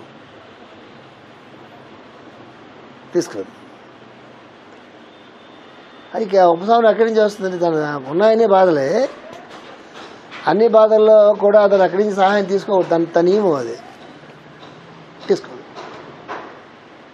ఎట్లా కుదురుతున్నప్పుడు దాంతో ఆమె కూతురికి ఒక 45 years వచ్చి 45 years వచ్చి ఉన్నాం అనుకోండి. 38 ఎంతో వచ్చి ఉంటాయి అనుకున్నాం. 38 రౌండ్ అబౌట్ అనుకున్నాం. సడన్గా ఒకసారి నాకు ఫోన్ చేసి నేను మళ్ళీ వెళ్ళా ఒకసారి. శ్రీదేవిబాబా గారు ఉన్నారు, రాణు మాస్టర్ అందరూ ఉన్నారు, అక్షర్ మాస్టర్ అందరూ ఉన్నారు. శ్రీదేవి గారి మాస్టర్ గారు ఎప్పుడు వద్దాం అన్నీ ఉన్నాయి. నాకు కోపం రావాలి కదా మామూలుగా అయితే. నాకేదో కోపం వస్తుంది. మాస్టర్ నేను ఏజెంట్ అండి. మాస్టర్ ఏజెంట్ని కాదు, మాస్టర్ గురించి తత్వం నాకు మొత్తం అర్థమైపోయి ఏదైనా ఉంటే అనుకోవచ్చు. కానీ నాకెందుకు కోపం రావాలి? ఏంటి ఎక్కడ మాస్టర్ ఫోటో కనిపించలేదంటే అటక మీద పెట్టింది. నేను వస్తున్నా కదా అని పైన ఉన్నాయన్న మంచి ఎక్కుంటే మాత్రం ఏంటి అన్న. అయిపోయిన తర్వాత కొంతకాలం సడన్గా ఒక రోజు ఎప్పుడో ఆర్ట్ ఆఫ్ లివింగ్ వాళ్ళది ఉంటుంది. సైట్ ఓపెన్ చేసి చూసి ఏదో చిన్న ఒక డిక్ అంటే మా పూర్వం బాలభవన పిల్లలు ఎల్కేజీ పిల్లలు చేసే ప్రాణాయామం ఉంటుంది. ఆర్ట్ ఆఫ్ లివింగ్లో మొట్టమొదటి లెవెల్లో ప్రాణాయామాల్లో అది చేసి అమ్మ ఈ ప్రాణాయామం చేస్తుంటే అద్భుతంగా ఉంది అంత నవ్వేసేసి ఓ పని చేయాలి ఎలా ప్రాణాయామాలు చేసి చాలా చాలా బాగుంటుంది చేయాలన్న. కొంతకాలం చేసింది. అంటే ఆ జీవి చాలా పెద్ద జీవి. అందులో నష్టం నమ్మకపోతే వాళ్ళ సాధన ఉండకూడదు, రూల్ ఏం లేదు ప్రపంచంలో. నాకు తెలుసు ఎవరితో ఏ అమ్మాయి గురించి నేను మాట్లాడుతున్నాను. ఆ అమ్మాయి చాలా సాధన ఉన్న అమ్మాయి. నష్టం నమ్మకపోతే సాధన ఉండదండి. నాకు తెలియగలుగుతున్నాను. నాకు విషయం తెలుసు. మనం వెయిట్ చేయగలగాలి, సంపాదించకూడదు. ఆ అమ్మాయికి నేను చాలా సహాయం చేస్తాను జీవితంలో. అప్పుడైనా సరే నువ్వు మాస్టర్ గారు నమ్మట్లేదు, నేను సహాయం చేయనని అనలేదు. అసలు సంబంధించిన విషయం కాదు అది. అసలు సంబంధించిన విషయం కానే కాదు. మాస్టర్ గారి గ్రూపే సహాయం చేయాలని, మాస్టర్ గారి గ్రూప్ కాకపోతే సహాయం చేయకూడదని, మాస్టర్ గారి పేరు చేస్తేనే మనం సహాయం చేయాలని, మాస్టర్ గారి పేరు చేయట్లేదు కాబట్టి చేయకూడదని, చేస్తున్నారు కాబట్టి తప్పనిసరిగా చేసి తీరాలని దేని కమిట్మెంట్ ఏంటి? ఏ ప్రపంచంలో ఆ రూల్స్ ఏమి ఉండవు. ఎవరన్నా ఉన్నాయనుకుంటే వాడు ఫూల్ అని అర్థం. అయిపోయింది. సడన్గా ఆ రోజు ఎప్పుడో మాస్టర్ గారి ఇప్పుడు తిప్పుతుంటారు కదా పిల్లలు, మాస్టర్ గారి లెక్చర్ వింది ఒకసారి అంతే. ఒకసారి మాస్టర్ గారి లెక్చర్ వింది. అప్పుడు దాకా ఏమంటుంది, రాణు మాస్టర్ చెప్పినవి చాలా బాగున్నాయి, శ్రీదేవిబాబు చెప్పినవి చాలా బాగున్నాయి, రవిశంకర్ చెప్పినవి చాలా బాగున్నాయి, ఈ ప్రాణాయామం చాలా బాగుంది, ఆ ప్రాణాయామం చెప్తుంది. అవును చాలా బాగుంటాయి అంటున్నాం. ఎప్పుడో ఒకసారి 18 సంవత్సరాల లెక్చర్ విన్నట్టుంది. దానికి దానికి ఒకసారి మూలాల్లో తాకింది. మెషా పుస్తకాలు అంటే మూలంలో తాకుతాయి. అంతవరకు అవి ఓపెన్ కావు. చెప్పి ఇప్పుడు నాకు అర్థమైంది. అంతే ఏంటి అర్థమైందని చెప్పా. మాస్టర్ గారి లెక్చర్లు వింటే ఏ వినక్కర్లేదు అని చెప్పి నెక్స్ట్ క్వశ్చన్ ఏంటి తెలుసా? ఇప్పుడు నాకు అర్థమైంది. ఇంత టైం పట్టింది. మాస్టర్ గారు అమ్మ ఎప్పుడు మాస్టర్ అంటుండేది, మంత్రి మాస్టర్ అంటుండేవాళ్ళు. నా చిన్నప్పుడు లెక్చర్లు పోతుండేవాళ్ళు. మా అమ్మ పట్టించుకునేది కాదు, లెక్చర్లకు వెళ్ళిపోతుండేది. అమ్మ చాలా బాధలు పడింది. ఇన్ని బాధలు మాస్టర్ నిజంగా మాస్టర్ గారు శక్తివంతుడు అయితే ఇన్ని బాధలు ఉంటాయా అని అనిపించింది నాకు. అండ్ తర్వాత ఇప్పుడు అర్థం నిన్న పారాగ్రాఫ్ మనం చదివిగా పారాగ్రాఫ్ కష్టములు దుఃఖములు కావు అని నాకు అర్థమైంది. అమ్మ కష్టాలు దుఃఖంగా ఆమెకి లేవు, కష్టాలు తప్పు అనేది అర్థం కావాలంటే మాస్టర్ పుస్తకాల్లోంచి అర్థమవుతాయి. అది జీవితం నేర్పించి ఆ సన్నివేశంలో అది గుర్తుకు రావాలి. అన్ని కష్టాలు కూడా దుఃఖాలు కావసమా అనేది అక్కడ ఆ పాయింట్ గుర్తుకు రావాలి. ఎంతమంది గుర్తుకు వస్తుంది? ఇప్పుడు దానికి ఒకటే కార్యక్రమం ఏంటి తెలుసా? ఉదయం సాయంకాలం దాకా ఎప్పుడు వెళ్ళినాడు మాస్టర్ లెక్చర్లు వింటూ ఉంటుంది అని ఒక క్వశ్చన్ వేసింది. ఈ గ్రూప్ అంతటినీ చూస్తున్నాను నేను, అందరినీ చిన్నప్పటి నుంచి మీ అందరినీ చూస్తున్నాను కదా, అసలు మాస్టర్ గారు చెప్పిన డెప్త్లో ఎవరికైనా అర్థమైనటువంటి వాళ్ళు ఈ గ్రూప్లో ఉన్నారా? నెక్స్ట్ ప్రశ్న, ఉంటే ఎట్లా మాట్లాడతారా, ఉంటే ఎట్లా ప్రవర్తిస్తారా? ఆయన థాట్ ఎవరికైనా అసలు వచ్చిందా అని. సరే నీ కొత్తగా ఇప్పుడు కదా మొదలెట్టే మమ్మల్ని వస్తాడు ఎలాగా అంటే అడుగుతున్నా నేనని. మా మౌరి అదే ప్రశ్న వేశాడు ఒకసారి. మాస్టర్ గారు లెక్చర్లు వింటూ ఉంటే అసలు ఏ డైమెన్షన్లో ఉంటాయి, ఎక్కడుంటాయి అవి నాకు అర్థమవుతాయంటే, అందరూ చిన్నప్పటి నుంచి ఆయన ఫాలో అవుతున్నాను అనుకుంటున్నారు కదా, అసలు మీకేమైనా అర్థమైందా? చెప్పా అర్థం చేసుకోవడానికి కదా ప్రయత్నం చేస్తున్నారా అని చెప్పా. ఏం చెప్తున్నాను మీకంటే చాలా డెప్త్ ఉన్నాయి ఈ పుస్తకాలు. మాస్టర్ గారు ఏం చేశారంటే ఇన్ఫర్మేషన్ ఇవ్వడం కోసం రాయలే, ఆ తత్వంలో మనల్ని కరిగించడం కోసం రాశారు. భాగవతం అంటే ఏంటి తెలుసా? అందులో మనం కరగకపోవడం రెండే, అర్థం చేసుకోవడం కాడ ఏం లేదు. కరగకపోవడం ఆయనతో కరిగిపోతే కలెక్టర్ గారు సీఎంతో పిఎంతో కారు ఎక్కేసాం అనుకోండి, మనం కారు ఎక్కితే మధ్యలో ట్రాఫిక్ సిగ్నల్స్ మనకు ఉంటాయా? ట్రాఫిక్ సిగ్నల్ తప్పుకోండి పక్కన నేను ఉంటాయా మనకి? కారులో కూర్చుంటే ఆన్ వేసుకుని వాళ్ళే పట్టుకుపోయి ఫ్లైట్ ఎక్కిచ్చేస్తారు. ఫ్లైట్లో కూడా పక్క ఇమిగ్రేషన్ చెక్ ఉంటాయా? పిఎం పక్కన కూర్చుంటే ఆ ఫ్లైట్ ఇలా ఎక్కడ ఆగుద్ది? ఫ్లైట్ దగ్గర ఆగుద్ది, మధ్యలో ఇమిగ్రేషన్ చెక్ పాస్పోర్ట్ చూపించి అంటాడాడు, తిన్నంగా ఇమిగ్రేషన్ ముందు ఆగుద్ది, డోర్ తీసి లోపలికి వెళ్ళి కూర్చోబెడతాడు. అది నిజమైన రాజయోగానికి పేరు రాజయోగం కదా, దాని పేరే రాజయోగం ఎందుకు పెట్టారు? అందుకు పెట్టారు. దాన్ని అది భాగవతం అంటే చెప్తున్నారు. ప్రహ్లాదుల జన్మయందు కూడా ఈ యశము కీర్తింపబడినది. మరియు ఎవరి జన్మ వలన పరమధర్మ సంస్థాపన జరగవలసినదో సురక్షితముగా జన్మం స్వీకరించడం గర్భస్థులైన కాలం నుండి దైవాంశ తోడ్పడుచుండని తెలుపబడినది. అది ఇక నెక్స్ట్ ఇంకో రాసి చెప్పారు. ఎవరి వల్ల అయితే పరమధర్మ సంస్థాపనం జరగవలసి ఉన్నదో అనే పదం వాడారు మాస్టర్. పరమధర్మ సంస్థాపనం జరగవలసినటువంటి జీవుడు గర్భంలో ఉన్నప్పుడు వాడికి కావాల్సిన రక్షణ అంతా కూడా భగవంతుడు అప్రయత్నంగా వాడికి ఇస్తాడు. అది గర్భస్థ శిశువు ఒక్కడికే కాదు, మనం అందుకని ఎప్పుడు master let my plan be an epitome of the divine plan అని ఎంత చెప్తుందో తెలుసా? మన జీవితం కూడా ఏదైతే దివ్య ప్రణాళిక ఉందో ఆ ప్రణాళిక అనుగుణంగా మన జీవితం మలచబడి నడుస్తున్నప్పుడు మన తాలూకు రక్షణ కూడా ఎవరు తీసుకుంటారు? ఆయన తీసుకుంటాడు. ఆయన తీసుకుంటాడు కదా, సేఫ్ అని చెప్పి తీసుకోకూడదు. ఇది జీవితం అది అయిపోతే మాత్రమే దిగి వస్తుంది. అది జీవితం అది కాకుండా ఒక ఫ్యాషన్గా ఒక పార్ట్ టైంగా ఉందనుకోండి, ఇది సమర్పణం పార్ట్ టైం కాదు కదా. సమర్పణం పార్ట్ టైం కాదు కదా. ఐస్ గడ్డ మొత్తం అంతా నీళ్ళగా మారిపోవడం, నాలో కొంతగానే మారిందండి, కొంచెం ఉంది కదా, అయినా నాకు ఈ కన్సెషన్ ఇవ్వకూడదు అంటే కుదరదు. ఐస్ గడ్డ ఉన్నంత వరకు జీవుడు ఉన్నట్టే లెక్క. ఐస్ గడ్డ ఎంతవరకు కరిగితే అంతవరకు దైవత్వం వాళ్ళకి వస్తుంది తప్ప మొత్తం దైవత్వం కాదు. అది ఐస్ గడ్డ మొత్తం కరిగిపోయి నీళ్ళగా మారిపోయినప్పుడే జీవుడు దైవత్వం అనేటట్టుగా మొత్తం మారిపోవడం జరుగుతుంది. ఇంకా మనం చాలా గట్టిగా ఉన్న ఐస్ గడ్డలు కొంచెం కరగడం మొదలు పెడతాం. మనం కరగడం మొదలు పెట్టడం కానీ రక్షణ దిగిపోదు పైనుంచి. ప్రహ్లాదుడికి వచ్చినట్టుగా అలా వచ్చి ఇది అలా చెప్తున్నారు. దైవం తోడ్పడినని తెలియబడింది. పరీక్షిత వలన గోవధ నిషేధము నాకు చెప్తున్నారు చూడండి. పరీక్షిత వలన గోవధ నిషేధము, గోవులు చంపకూడదని ఇప్పుడు ప్రస్తుతం నడుస్తుంది అదే కదా. ఇప్పుడు ఇది అతి చేస్తున్నారు, ఇప్పుడు ఆ పేరుతో అతి చేస్తున్నారు. అది మళ్ళీ పెద్ద ఇష్యూ అవుతుంది. అది ధర్మశాస్త్రాలు చాలా వేరే ఉంటాయి, దీంతో అయిపోదు అట్లా. నిషేధము, మ్లేచ్చుల నిరోధము. మ్లేచ్చులు అంటే ఎవరు? పాకిస్తాన్ వాళ్ళందరూ. మ్లేచ్చులు అంటే ఏంటి తెలుసా? మ్లేచ్చుల డెఫినేషన్ తెలుసా? మ్లేచ్చులు అంటే ఫారినర్స్ అని. మ్లేచ్చులు అంటే పనికిమాలి కదా. ఆ రోజుల్లో మ్లేచ్చులు అంటే విదేశాల నుంచి అక్కడి నుంచి వచ్చేసేసి వాళ్ళు మ్లేచ్చులు అని చెప్పి ఒక టెక్నికల్ వాడేది. ఇది కూడా వీళ్ళు కూడా వాడతాం మనం. కలిని దమించుతా, ఈ మూడు ఇప్పటికీ కుదరలేదు మనకి.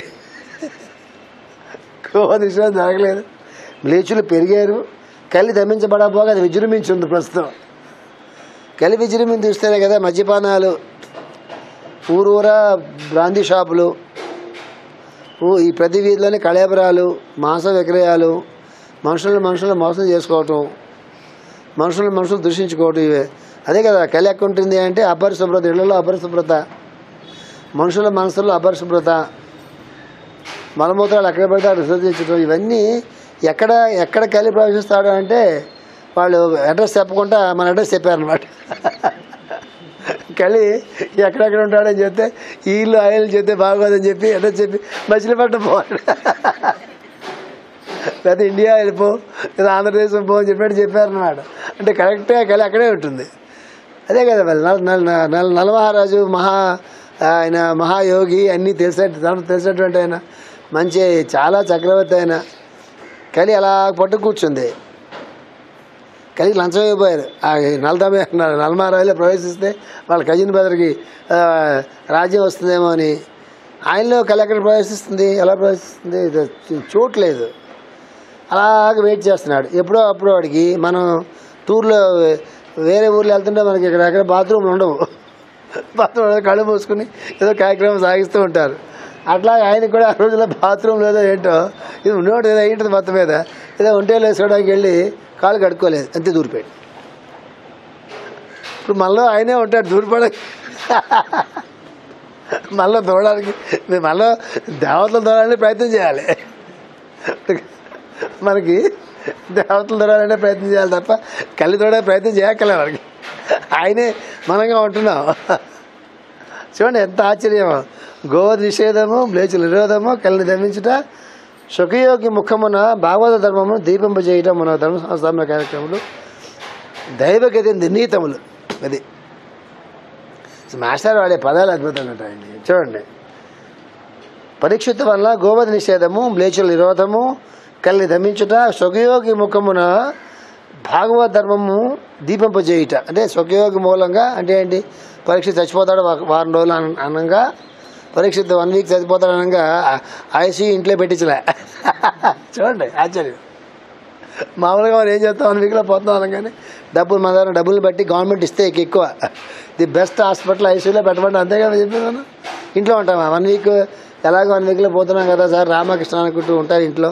అందరు రండి కాసేపు కూర్చొని భాగవతం చెప్పండి, మాస్టర్ గారి గురించి మాట్లాడుకుందాం అలా అంటాం మనం. నేనైతే అన్నం మీ సంగతి నాకు తెలియదు. అర్థమవుతుందా? కానీ పరీక్ష ఏం చేశాడు, 1 వీక్లో పోతున్నాం అనగా చుట్టూ అంతా రాజు కదా మొత్తం అంతా ఏర్పాటు చేసుకున్నాడు, వాడు వచ్చి కరవకుండా. కానీ ఆ 1 వీక్ ఏం చేశాడు, ఏర్పాటు చేసుకున్నప్పుడు కూడా ఏం చేశాడు, సుఖయోగి వచ్చానికి భాగవతాన్ని 7 రోజులు ఉపదేశం చేశాడు. 7 రోజులుగా శరీరం వదిలిపెట్టాడు. ఇవన్నీ ఏంటట? దీపంప చేయుట, మునగ ధర్మ సంస్థాపన కార్యక్రమములు, దైవగతి ఎందు నిర్ణీతములు, ప్రీ ప్రోగ్రామ్డ్. పరీక్ష డెత్ కూడా ఎప్పుడు ప్రోగ్రామ్ అయింది? వాడు ఎవడి మెడలోనే వీడు పాము వేసి, ఆ తండ్రి మెడలో పాము వేస్తే కొడుకు కోపం వచ్చింది, వీడు చంపించాడు వాడిని. తండ్రి లేచి ఏంట్రా ఆయన చంపించావు, ఏంట్రా మహాత్ముడు రా మహానుభావుడు రా అన్నాడు. నేను మరి సాపారంగా తీసుకోవాలంటే కానీ చెప్పాయనికి ఆయన తెప్పులో ఆయన పడతాడని చెప్పాడు. ఇదంతా కంటికి కనిపించే కదా, కంటికి కనిపించిన కథ ఏంటి? ఇక్కడ ఏం చెప్తున్నారు మాస్టర్ గారు? ఇవన్నీ కూడా ఏంటి? ధర్మ సంస్థాపన కార్యక్రమములు, దైవగతి నిర్ణీతములు. అంటే పరీక్ష డెత్ కూడా అక్కడ నిర్ణయం అయిపోయింది, అప్పుడే నిర్ణయం అయిపోయింది.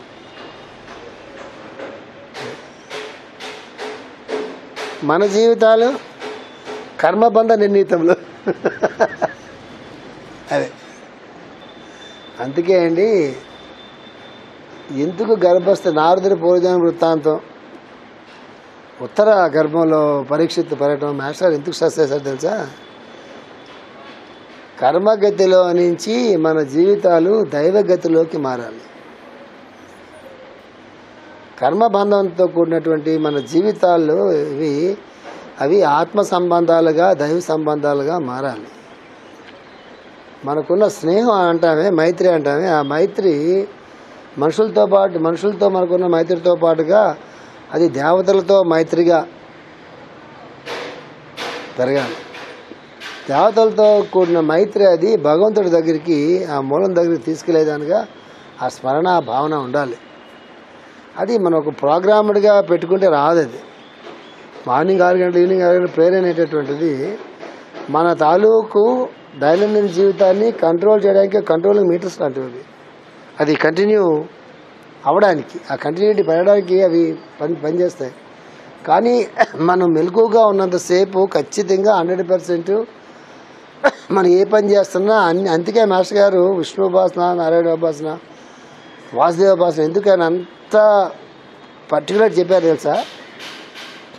మనం నిద్రపోతున్నప్పుడు కానీ, మెలకుగా ఉన్నప్పుడు కానీ, మన సంసారంలో ఉన్నప్పుడు కానీ, మనం శత్రువులతో ఉన్నప్పుడు కానీ, మిత్రులతో ఉన్నప్పుడు కానీ, ఏ రకమైన కార్యక్రమం మనం చేస్తున్నా కూడా అక్కడ కూడా మనం మిస్ కాకోకుండా కొన్ని చోట్ల విష్ణుపాసన, కొన్ని చోట్ల నారాయణోపాసన, కొన్ని వాసుదేవోపాసన, ఆ మన ఉన్నటువంటి పరిస్థితుల్లో అక్కడ కూడా ఆ ఉపాసన అనేది మిస్ కాకుండా ఉండడం గురించే ఎవరు టచ్ అయిన విధంగా మాస్టర్ గారు ఆ 3 ఉపాసనా మార్గాల్ని మనకి అందించారు. అది ఎప్పుడు అది చాలా అదృష్టం అన్నమాట. అది అంటే అక్కడ కూడా మనం మిస్ కాకూడదు. కష్టాల్లో కూడా మన భగవాన్ ఉపాసన మిస్ కాకూడదు, దుఃఖంలో కూడా మిస్ కాకూడదు, సుఖంలో కూడా మిస్ కాకూడదు, జీవితంలో ఏ సన్నివేశంలో కూడా మిస్ కాకూడదు. ఇక్కడ కంప్లైంట్స్ ఉండవు, జీవితంలో కంప్లైంట్స్ ఉండవు, కాలిక్యులేషన్స్ ఉండవు, కంపారిజన్లు ఉండవు, కాంపిటీషన్స్ ఉండవు, ఏమి ఉండవు అక్కడ చెప్తున్నారు. చెప్పి ధర్మ సంస్థాపన కార్యక్రమాలు దైవగతి నిర్ణీతములు కనుక పరీక్షిత్తు రక్షణమున అడుగడుగున వాసుదేవుని సహాయం నిరూపించబడినది. ఇది పరీక్షిత్ తాలూకు రక్షణలో ప్రతి అడుగులో కూడా వాసుదేవుడి తాలూకు సహాయం అనేది నిరూపించబడింది అని చెప్తున్నారు. ప్రేర్ చేసుకున్న తర్వాత మళ్ళీ ఒక బాగా వేసిన తర్వాత మళ్ళీ చెప్పుకోండి.